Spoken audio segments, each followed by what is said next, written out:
कब? वो कहते हैं पहले क्री मने करो, तब पाओ। क्या करो?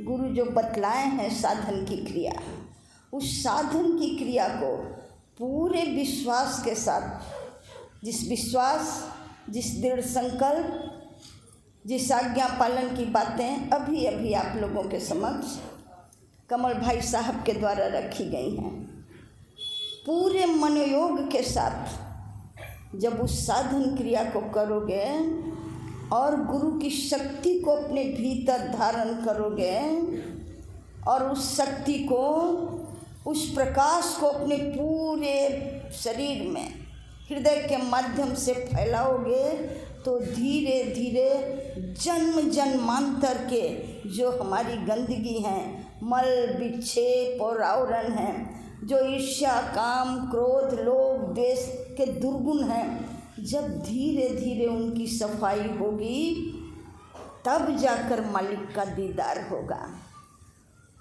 आप लोग गौर किए होंगे, अगर 2 महीने तक घर को ताला लगाकर कहीं बाहर चले जाते हैं तो पूरे घर में धूल का एक परत जम जाता है। आईने के सामने जाइएगा अपना मुख देखने के लिए तो चेहरा साफ नहीं दिखाई पड़ेगा, क्योंकि धूल का एक परत जम जाता है। तब हम धूल के उस परत को हटाते हैं, गंदगी की सफाई करते हैं, तब अपना चेहरा उस आईने में देख पाते हैं। तो जब अपना चेहरा देखने के लिए इस सांसारिक दर्पण जो है इसकी सफाई करनी पड़ती है, तो ईश्वर का दीदार करने के लिए, अपने गुरु का साक्षात्कार हृदय में करने के लिए, आत्म साक्षात्कार जिसे बोलिए, परमात्म साक्षात्कार जिसे बोलिए, ईश्वर का दर्शन जिसे बोलिए, जब तक मन रूपी दर्पण जो है वो साफ नहीं होगा, तब तक हम आत्मस्वरूप, परमात्म स्वरूप या आत्म दर्शन या परमात्म दर्शन नहीं कर सकते हैं। इसी के लिए मानस में कहा गया कि मुकुर मलिन, मुकुर मतलब होता है आईना, मुकुर मलिन और नयन विहीना राम रूप देखहि किमि जिन दीना। हृदय रूपी आईना गंदा है, कुसंस्कारों से भरा हुआ है, कुविचारों से भरा हुआ है, और बाहरी नेत्र से तो संसार को हम देख लेते हैं, लेकिन भीतरी नेत्र भी नहीं है, उसमें रोशनी नहीं है। तो मुकुर भी मलिन, अंतर चक्षु भी में भी देखने की शक्ति नहीं। कैसे देखोगे उस परमात्मा को? उसके लिए उपाय बताया गया, बार बार बताया जा रहा है। इस 3 दिन के सीटिंग में भी न जाने कितनी बार कहा गया कि गुरु की शक्ति को, कैसी शक्ति? गुरु शक्ति का पावर हाउस है।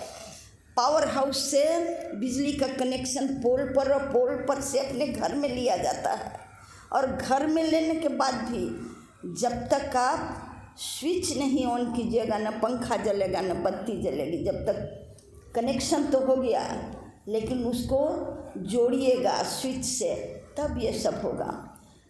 तो ईश्वर जो है, गुरु जो है, वो शक्ति का पावर हाउस है, ऊर्जा का विशाल भंडार है, आध्यात्मिक प्रकाश पुंज है वो। और अभी अभी ध्यान की क्रिया बताते समय ये कहा गया कि उस शक्ति को अपने भीतर लीजिए और हृदय के माध्यम से पूरे शरीर में, रोम रोम में फैलाते हुए महसूस कीजिए। 1 दिन नहीं, 2 दिन नहीं, बरसों लग जाएंगे।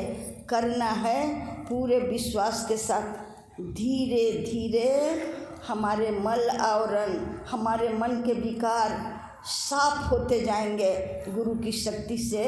और जब मन, बुद्धि और चित्त का निर्मलीकरण हो जाएगा, मतलब सफाई हो जाएगी, तब जाकर उनका दीदार होगा।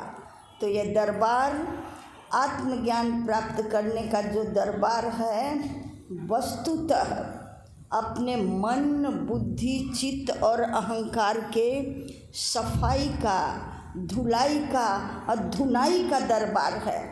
महिलाएं ये देखी होंगी कि कोई भी वस्त्र पर रंग चढ़ाना होता है, वस्त्र कोई भी सफ़ेद वस्त्र लीजिए अगर, या और कोई वस्त्र जिस पर रंग चढ़ाना हो, तो वस्त्र का साफ होना जरूरी है या गंदा होना जरूरी है? साफ होना जरूरी है। दो कपड़े को लीजिए, सफ़ेद कपड़े को, एक गंदा है एक साफ है, उतना ही रंग डालिए, उतना ही पानी डालिए,